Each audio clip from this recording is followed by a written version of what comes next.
अंग देश के एक गांव में एक धनी ब्राह्मण रहता था। उसके 3 पुत्र थे। एक बार ब्राह्मण ने एक यज्ञ करना चाहा। उसके लिए एक कछुए की जरूरत हुई। उसने तीनों भाइयों को कछुआ लाने को कहा। वे तीनों समुद्र पर पहुंचे। वहां उन्हें एक कछुआ मिल गया। बड़े ने कहा, मैं भोजन चंग हूं, इसलिए कछुए को नहीं छूंगा। मझला बोला, मैं नारी चंग हूं, मैं नहीं ले जाऊंगा। सबसे छोटा बोल, मैं शैया चंग हूं, सो मैं नहीं ले जाऊंगा। वे तीनों इस बहस में पड़ गए कि उनमें कौन बढ़कर है। जब वे आपस में इसका फैसला ना कर सके तो राजा के पास पहुंचे। राजा ने कहा, आप लोग रुकें, मैं तीनों की अलग अलग जांच करूंगा। इसके बाद राजा ने बढ़िया भोजन तैयार कराया और तीनों खाने बैठे।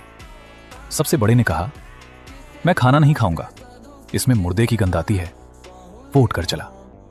राजा ने पता लगाया तो मालूम हुआ कि वो भोजन शमशान के पास के खेत का बना था।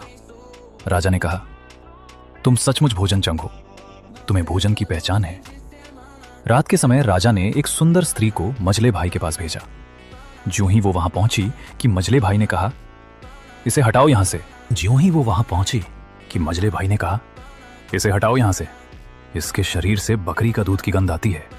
राजा ने ये सुनकर पता लगाया तो मालूम हुआ कि वो स्त्री बचपन में बकरी के दूध पर पली थी।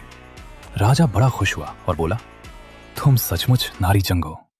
इसके बाद उसने तीसरे भाई को सोने के लिए 7 गद्दों का पलंग दिया।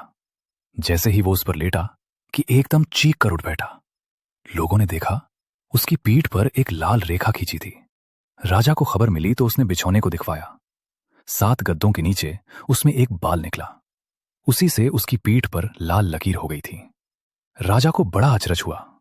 उसने तीनों को 1-1 लाख अशर्फियां दी। अब वे तीनों कछुए को ले जाना भूल गए, वहीं आनंद से रहने लगे। इतना कहकर बेताल बोला, हे राजा, तुम बताओ उन तीनों में से बढ़कर कौन था? राजा ने कहा, मेरे विचार से सबसे बढ़कर शैयाचंद था, क्योंकि उसकी पीठ पर बाल का निशान दिखाई दिया और ढूंढने पर बिस्तर में बाल पाया भी गया।